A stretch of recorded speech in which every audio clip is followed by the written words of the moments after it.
Welcome to another episode of Third Shot Podcast. If you haven't already done so, check us out on YouTube. So all you have to do is search Add Third Shot Podcast and we will pop up. You'll get to see our wonderful producer, Russ, my amazing co host and Uncle Greg, and all of our wonderful guests. So go ahead, head over there, check us out. We're also active on Instagram and Facebook at Third Shot Podcast. We are on X at Third Shot Pod. And I recently learned a fun fact about Tesla and the names of their Oh, cars okay. What is it? from Oh, talking about X. Yeah. So maybe uh-huh. you already know this, I know but this one. I the think. names of his cars spell out sexy. Yeah. I did not know that. Yeah. Really? Yeah, there's Yeah. the Tesla S, the E, the X, and the Y. Huh. Yeah. Mhm. Mhm. I didn't know Okay. that either until a couple days ago. So do you So think good he's job. talking about the cars or do you think he's talking about himself? Himself for sure. What do you think? Where's Elon going with that? Who knows with that guy. Yeah.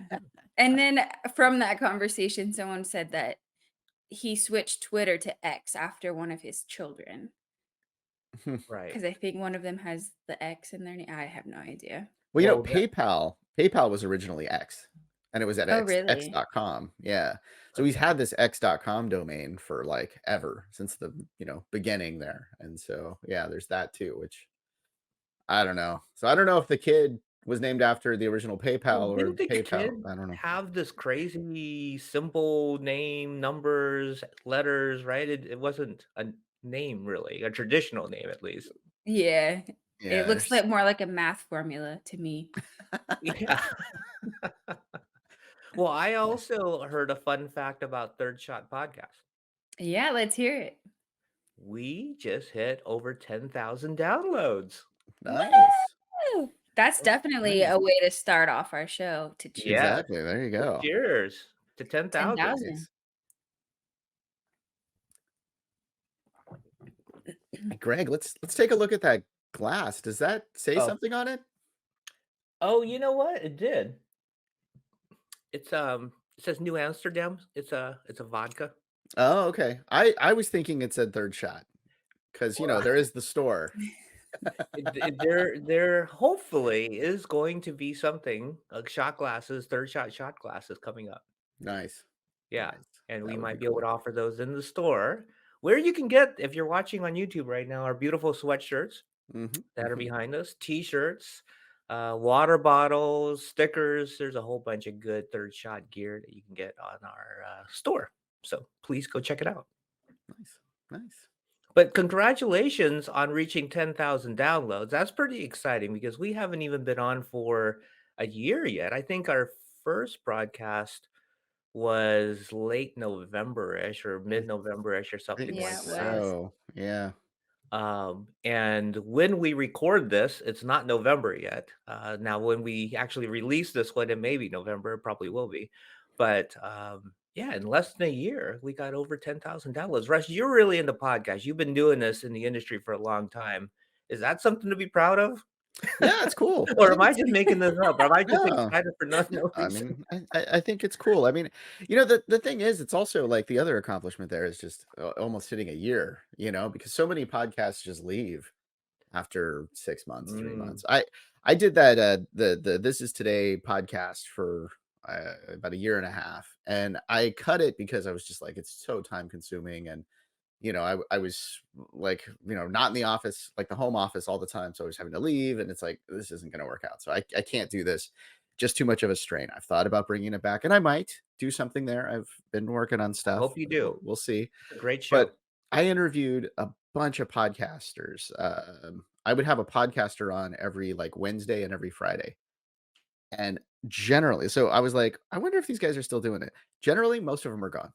Most of them are not Really. doing it. And most of them would stop, after like a couple of weeks, even after being on my show and promoting theirs. So it's Oh, I think it's wow. an accomplishment to get that number of plays, but also just to be on this long and to keep at it. And hey, we're gonna make it over a year because I see we've got guests planned out for We quite some time here. Yes. Well, I think a lot of our longevity is it's just so much fun for the 3 of us. Right. my gosh, Right. yeah.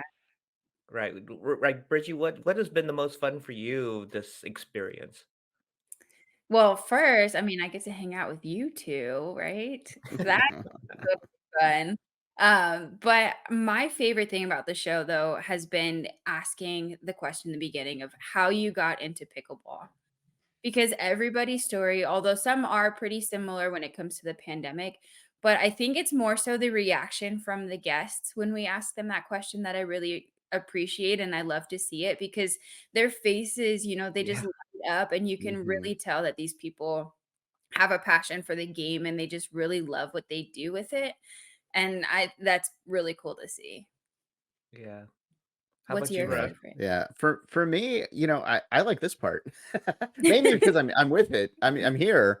But there's that. But also I the guest segments have been a lot of fun. And I'm, like what's interesting for me is I'm sitting behind the scenes. So it's more like I'm a listener of the show instead of like, an active participant, at least in that part of it. I'm pushing buttons, but that's about it. And I feel like there's always some little nuggets of knowledge in there. So it's almost like you get the first part and you get some laughs and some fun stuff. And then you get the second part where there's these little nuggets that you're learning something every single episode, which I think is really cool. Even like, the apparel episodes or something. I'm like, I'm not going to learn anything. I'm just going to hear about, sweatshirts or something. But you learn something. So I think it's Right. pretty cool that this is like, educational as well as entertaining. What about you, Greg?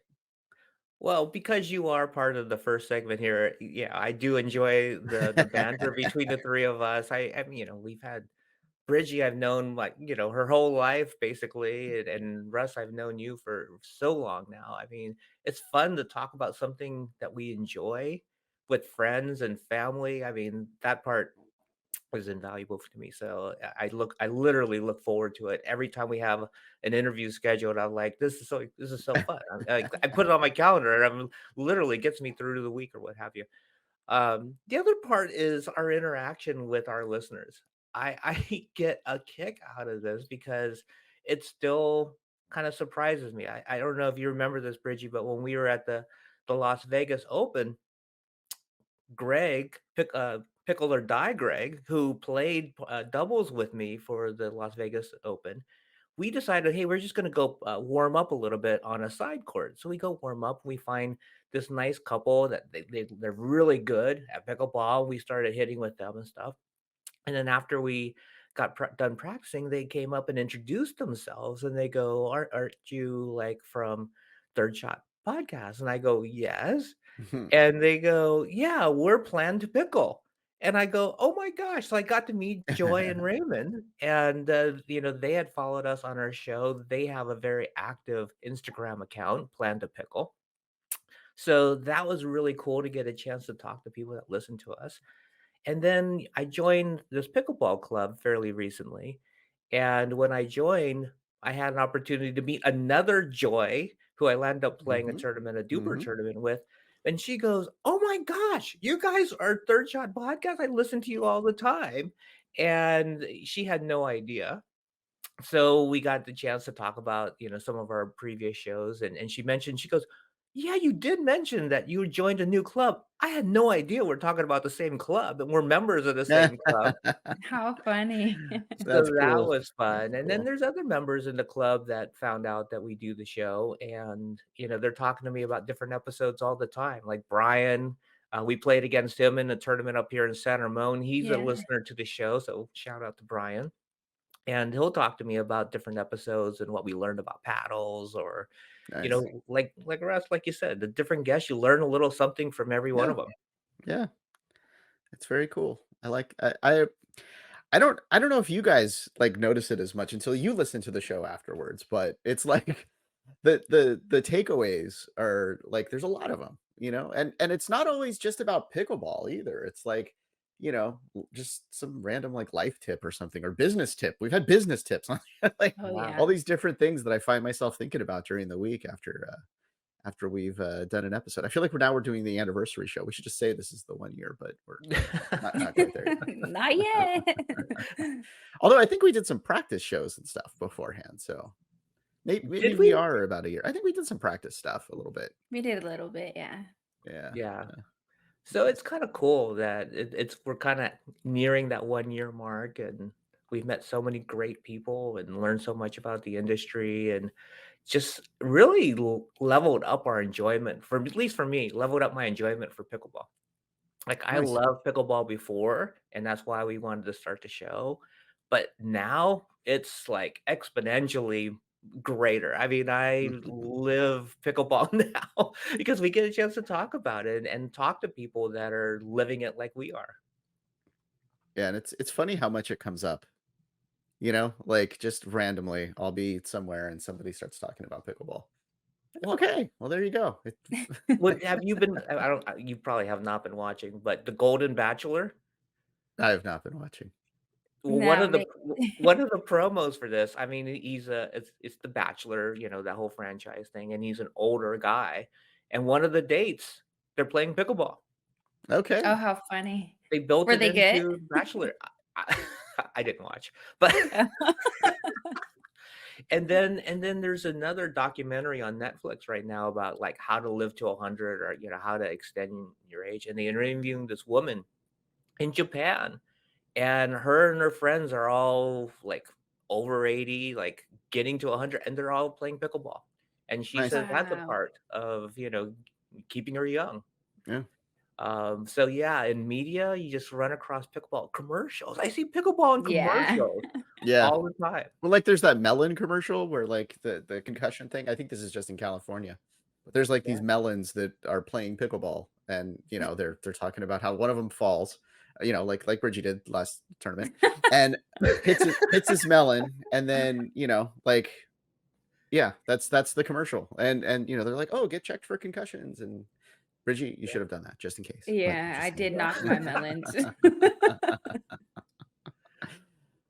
All right. So the guests, they just don't stop though. You've got somebody coming up on this show here. Absolutely. What do we got today? We have a fun show lined up for everybody today. So we got to take a quick break, but when we come back, we have somebody that I've been talking to for a very long time. She started her own 10-10-2 pickleball company. She has her own interviews that she has on YouTube. She's got it all going on. She is AJ. And when we come back, we will be talking to AJ from 10-10-2 pickleball. All Come right. on back. Get your shots ready.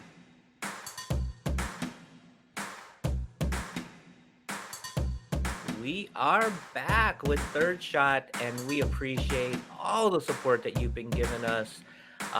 We see all the comments on our social media, Instagram, Facebook, YouTube. We get a lot of comments on the different shows that we have. Please look us up, Third Shot Podcast, and on X, Third Shot Pod.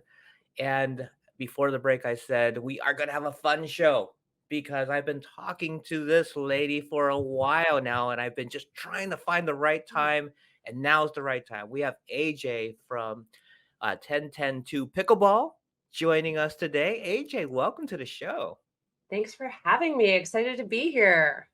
It We're has been a conversation in the works for a while, so happy to be here. we're super excited to have you here. I think now's a good time to take our second shot to having Yeah. AJ on our show.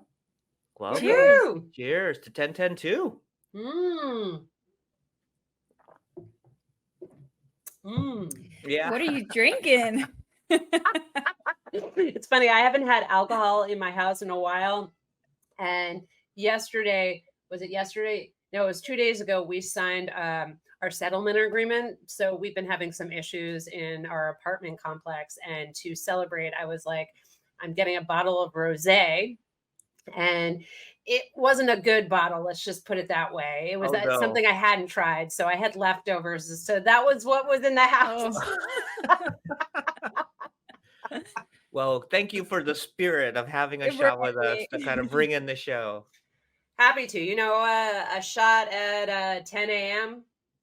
It's a great way to start the day. Absolutely. Excellent. And pickleball. I mean, you got to play. We get to talk about it. Totally.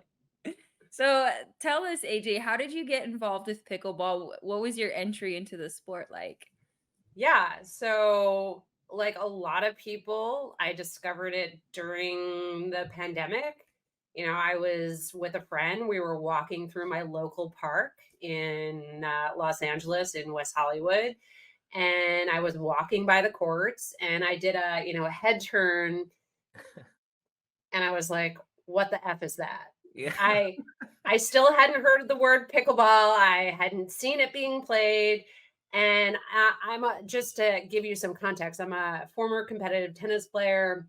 It was one of my first sports, and I played for years. I played on I was number one on my high school tennis team. I played my first year at McGill, even though the tennis team wasn't very good there. But Nobody needs I to know that.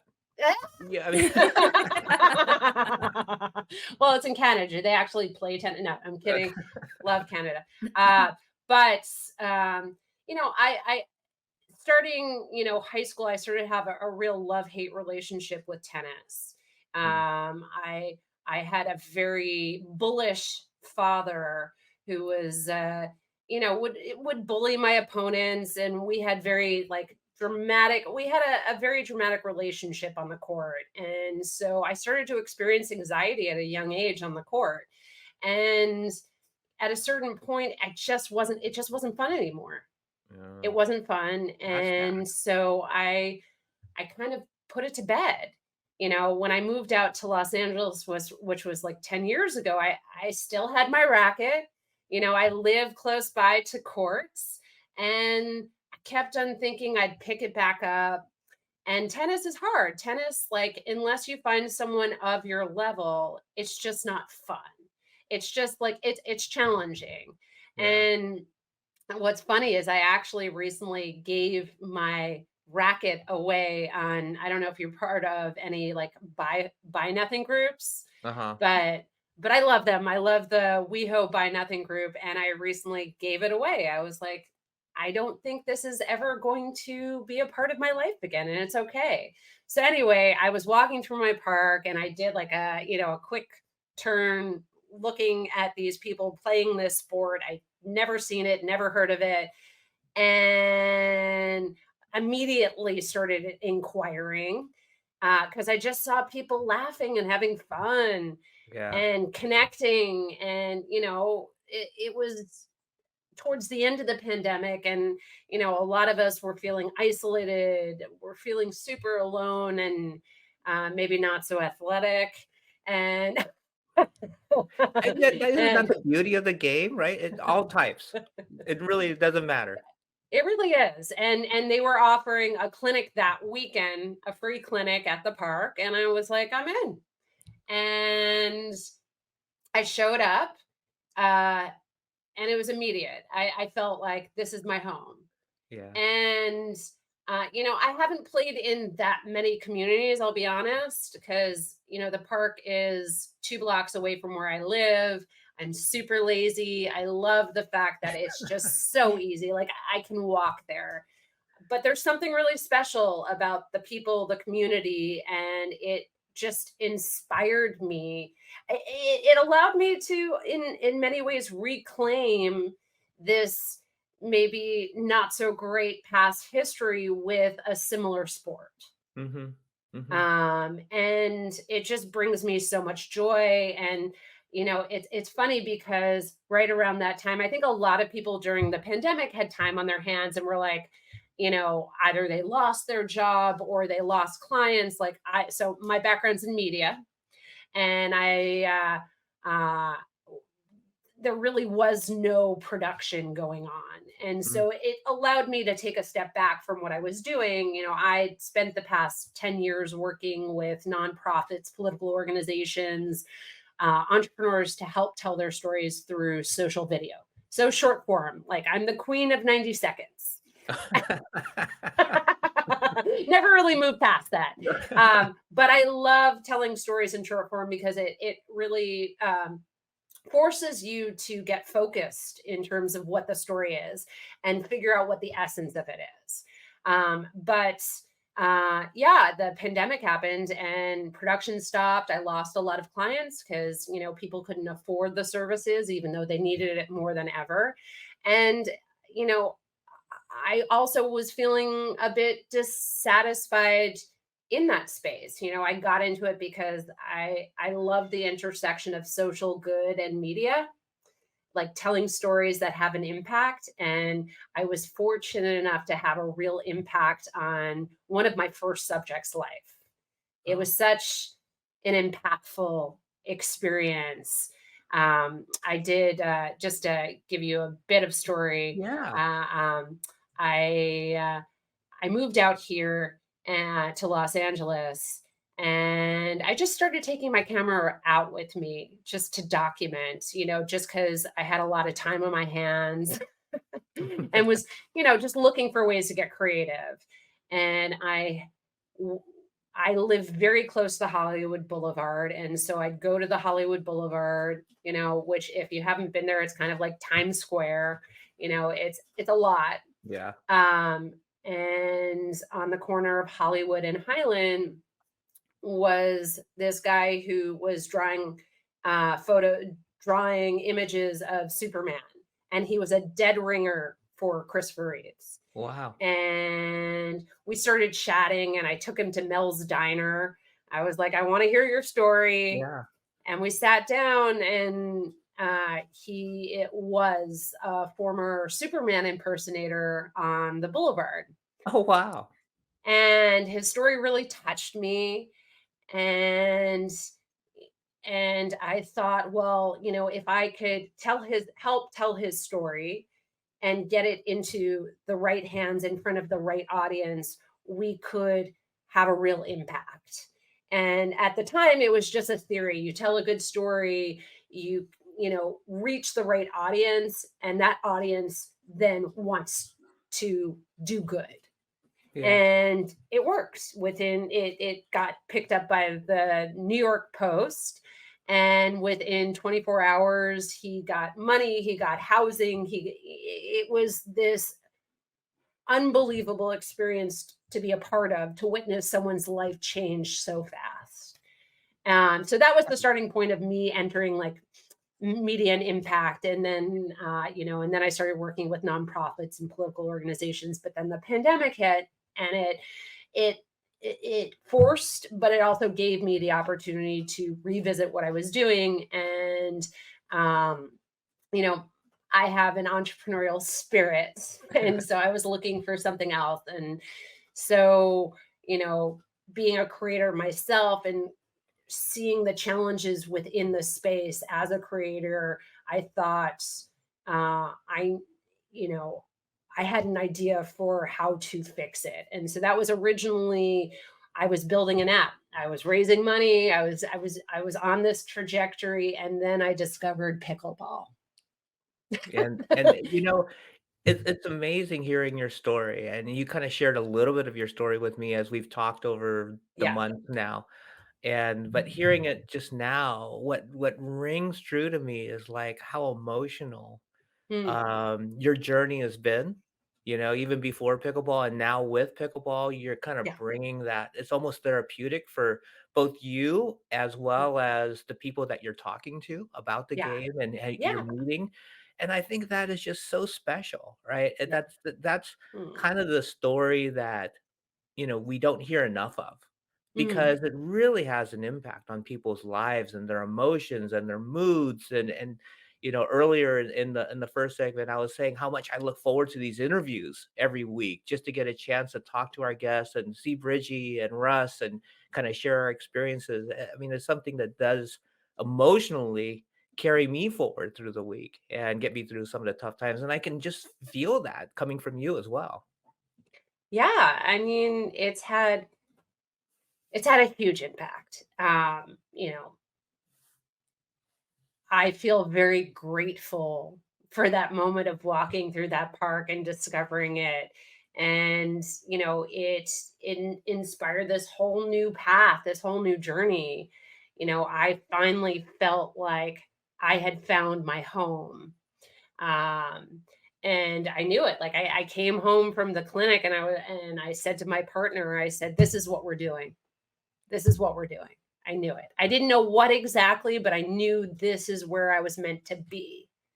Sometimes like I've done so many things in my life. I was a performer, I was a journalist, I was all these different things. And sometimes you're like, how does this all add up? And I was a tennis instructor. I mean, I've done so many things in my life, and this feels like it speaks to so many different aspects of me. Yeah, I mean, Um, hearing your story, it seems like all of these bits and pieces are coming together, and you have this wonderful business now, 10-10-2, which celebrates every component in your life leading up to it. So tell us more. What is 10-10-2, and how did it get started? so 10-10-2. 10-10-2 is obviously a score in pickleball. If you play pickleball, it's a score. And people are like, so I mean, I've heard of 11-0, that's pickled, like there 0-0-2, that's the start of a game. What's the meaning behind 10-10-2? And the more that I think about it, and the more that, I see, now in my local community, every time someone gets to 10-10-2, it's almost like a shot. People start cheering because Yeah, it's that moment, like we've achieved this, like we've worked our asses off, we've had fun, and no matter who wins, it's it's an amazing game. So I love the spirit of the name. But 10-10-2, was really grew out of exploring the opportunities in the space. I knew I wanted to do something in the pickleball space. I knew I felt at home. And I started, examining the landscape. Oh, there are 1,001 paddle companies out there now. That everyone's trying to start a facility. Like there's the pro side with the teams, and I started looking at the style on the court, because I think pickleball is an identity, and people who get into pickleball want to have the opportunity to express themselves. for sure. So the idea was to, enable people to do that. And so, like our first drop, we did. It was called Reborn, and it is butterfly themes. And really, that I knew we wanted to start with that, because for me that is about the transformation that one experiences from discovering pickleball and getting into it.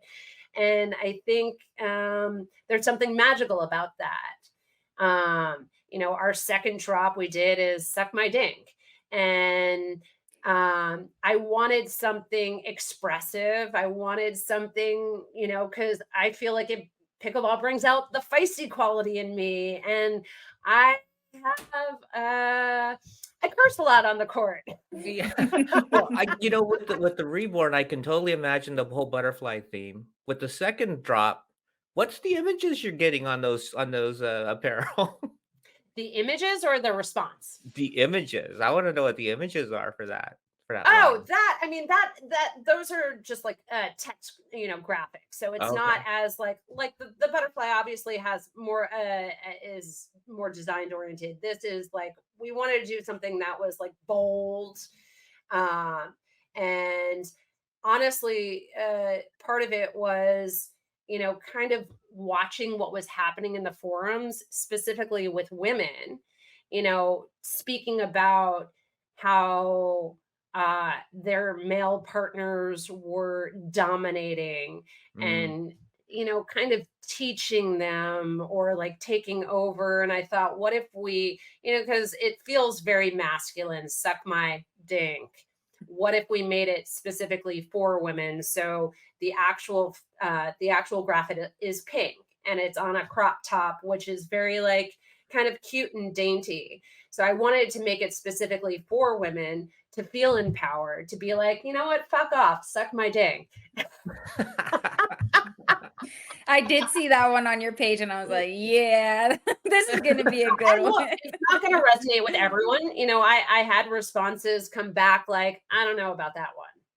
Like the first one's very, empowering and inspiring. And this one, is a little more like, it can be crass for some people. Someone commented like, no. And I was Oh. like, okay, that's fine. There are many pickleball players out there that this will resonate. And the idea was, we're doing small drops, like especially right now, like 50 to 100 items in a drop. They're exclusive, they're one of a kind. Like, not everything has to resonate with everyone. Right. There's so many different personality types on the court. We want to service all of them. If this resonates with you, great. But if it doesn't, hell, maybe the next drop it will, Right. So we want to speak to, everyone. Yeah. So you're mentioning drops. Can you explain to the listeners kind of what that looks like as far as your business goes? Yeah, yeah, yeah. So when we just to take you back, when we started, we thought, you know what, we'll do an online store, and we started with like a print on demand company just to test out some ideas. And we quickly realized that we weren't happy with the quality of the items that were available within the print on demand companies. They weren't fitness oriented. And for me, like how something feels, how something like fits is just key to it all. And also, I'm a sweater. I'm not going to lie, I sweat a lot on the court. I sweat like a beast. And so for me, it's really, really essential that anything that we put out just works on and off the court, where you feel like comfortable, that like you can play in, you can move in. And so, you know, the options with, there are several print on demand companies that we tried out. And just the options available just weren't great. And I was like, there's got to be something better. And so we're in Los Angeles, which is one of the biggest fashion districts in the world. And I quickly realized that there were a couple of suppliers here that would work for us, which had high end options that we could use as blanks to then print, build upon. Hmm. So, after discovering that, we were like, great, we have that. Now what's next? And we're a small business. We're operating with a small amount of investment. We got our first investment this summer, but we had to think strategically initially about, okay, how do we make this work? Because an apparel business can be quite challenging if you're buying all this inventory. Your money just gets sucked up into inventory. And we didn't want to fall into that trap. And we started identifying, companies that were doing drops like Supreme. Yeah, I don't know if you're familiar with Yeah. them, but they do this amazing, they have this amazing business where, they put out this item, and they have a line around the block or online, and they're sold out immediately. And it's because they create it's not just about the item, they have a community. And I thought, oh my God, this is what would really speak to, because what is pickleball? It's community. Right. And so we wanted to create these like one of a kind items where people felt like they were getting something really special, and only them. So each item is numbered. You could be the first person in an item if you purchase it at the right time. So there was that element. So there were a couple of different reasons why we ended up going with the drop. So each drop has like a limited number. It is a specific design within that limited number. And if you miss out, if you're not the one of 100, you've missed out on the drop. So, the idea was it creates, FOMO. Hmm. It incentivizes people to potentially buy. Yeah. That's so cool. I'm a business guy myself, and Russ and I do, our DIY for business show. And as much as you're behind something and you're passionate about it, there's ups and downs to business. Mhm. There's good times like when you sell out really quickly, and then Yep. there's challenges of just finding investments. Like you were saying, you just got your first investors, over the summer. That's not easy to do. So congratulations on getting Thank an you. investor. But tell us a little bit about the business side for you, and what it's been like, the ups and downs, and how you've gotten through it. Yeah. been interesting because the day we got our first investor check, we also were served paperwork. Um, our building it has been trying to evict us. We live in a rent stabilized, rent controlled historical building. It's actually a Charlie Chaplin complex built in the 20s. It looks like a fairy tale village. I look like I live in a Hobbit village. It is amazing. And this is where we moved to when we moved from New York to Los Angeles. We ended up subletting our friend's place, which we're still in. It's a great location. It's in West Hollywood, and just there is something magical to it. But the past 5 years have been challenging, and we experienced a lot of harassment. And the past 6 months has been an escalation in the harassment. We so there's been a lot of ups and downs. Like the day that we got our first investor check, we were handed, you know, our unlawful detainer, and so it's been challenging to focus on a business when your home is in jeopardy. Yeah. Wow. So that in and of itself has has in some ways, we launched, but at the same time we've had to put our business on pause because it's been emotionally draining. Yeah. Yeah. But I bet you pickleball has helped Oh, deal with that, it's right? I mean, it's been everything, honestly. I mean, part of the reason why I'm up so early is because I'm having a hard time sleeping. And just knowing that I have those courts and the people there to go to, every time I wake up has been everything. That's great. Yeah, the pickleball community does have a very special way of getting people's spirits back up. But sorry to hear all of the challenges that's going on, but we are so excited about your company 1010 and Thank everything you. that's in the future for it. So are there any up and coming plans for 1010? Good question. Yeah. So, we actually just settled.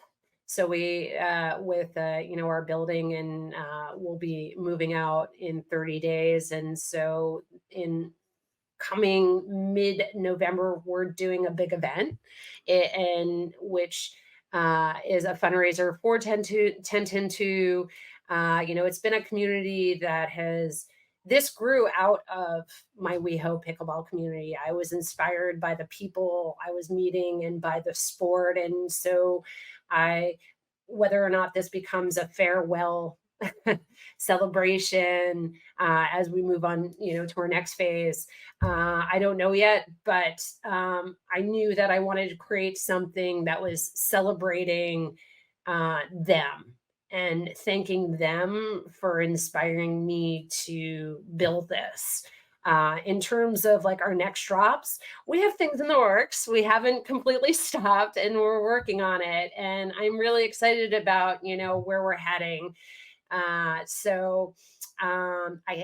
not going to reveal when our next drop is, but I'll just say this: it's in the works. We're still moving forward, and I can't wait to see where this goes. I can't wait to see where a year from now, this ends up being. We can't either. It's exciting. And one of the cool things about getting to know you is your social media. I mean, you do a really good job of putting out really fun content. I think it's your background obviously lends itself to the creative side. You know how to put these pieces together. And you're also, doing interviews, kind of like us, right? You're interviewing a number of different people on your YouTube channel. And I just want to ask you, like, how much time do you put into your content and your interviews, and who's been some of your favorite interviews that you've done in the past? Yeah, good question. So a lot of time goes in. I mean, a lot of time goes into the interview process. My background is in journalism, and so um, just knowing to whose stories to tell is part of it. and connecting with the people that I feel connected to and want to help share their stories. Each episode, just the edit in of itself can take hours and hours and hours of time. There's the prep time, which is me getting to know the guest and figuring out, as much as I love it to be a free for all and a conversation where it is me learning about them, having a bit of context and understanding their story ahead of time really allows me to get focused in our conversation, because you have a half hour, maybe an hour with someone. So, uh, having that bit of time with them ahead of time really helps to me to hone in as a host. Mhm. In terms of my favorite interviews, there's been two that have really, really hit home for me. I got a chance to interview Lee Whitwell, and I don't know if you've had a chance to connect with her. Yeah, we've interviewed her. Fantastic. I mean, she's funny as hell. Yeah. She's funny as hell. So I knew that going in, like, that I'd let her, do the talking. Yeah. But, you know, I really got to learn about her and a side of her that I don't think she shares with a lot of people. And for me, But that was really you got into the pain that she deals with in the interview. I thought it was a fantastic interview. thank Congratulations you. on it. I think it was really a very revealing, and it's something that she's never shared with anybody else that I've heard, at least until your show. Yeah, I didn't really know about it. And honestly, I discovered it during our pre-interview. Um, and it was shocking to me, honestly, to be able to, I mean, look, her trajectory of becoming a pro pickleballer at her age is just mind-boggling. But to add in that element of, uh, her illness and how that impacts her is just astounding. And uh, how much of a how challenging it would be to talk about it, because how much do you reveal to your partner? How much do you reveal to the public, knowing that you could be midpoint and, start to react physically because of, her illness. So I felt really grateful that she was able to share it. And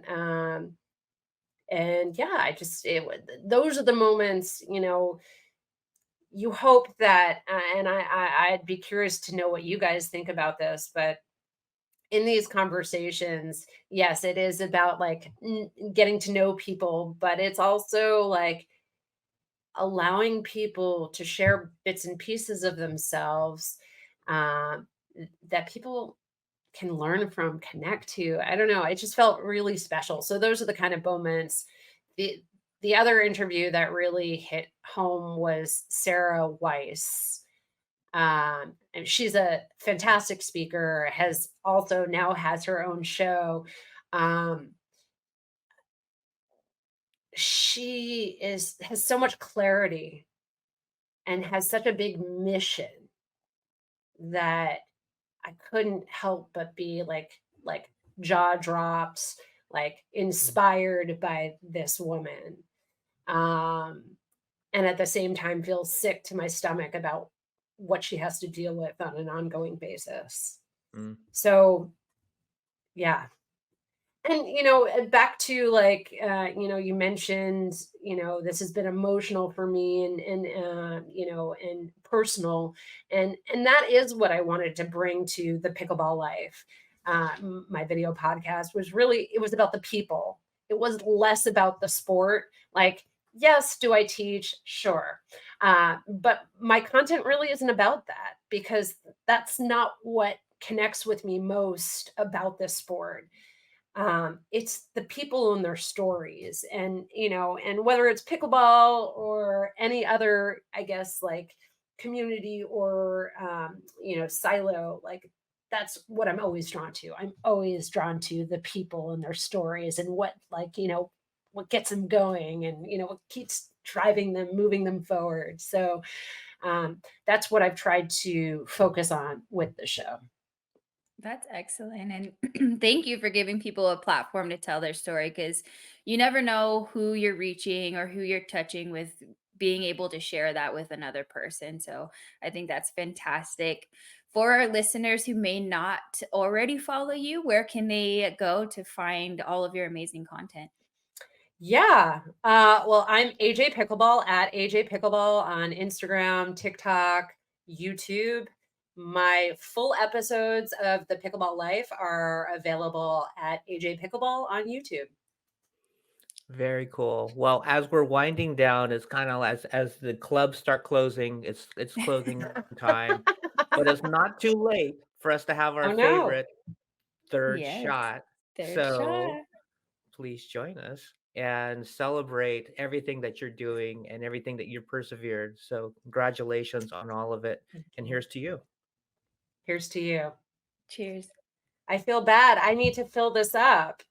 Well, just That was there we like a go. I took double Oh, that you that was started good. with. All you gotta do is promise after you get off, you're gonna go have another shot, and then we're all good. I Rosé. will I will definitely make sure to have another shot just for you. Thank you. And thank you, all of the listeners, for joining us on Third Shot, where Bridgie and I will continue to share our pickleball journey. A real special thanks to AJ for joining us today. Please go on social media, YouTube, AJ Pickleball. Go to 10102, that's spelled out, the word 10, the word 10, the word 2.com. See your website.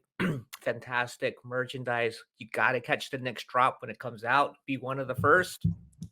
And you can support our show by subscribing. We promise to have more amazing guests just like AJ in the future episodes. So let's continue to share our enjoyment for the game and grow the pickleball community. See you next time on Third Shot Podcast.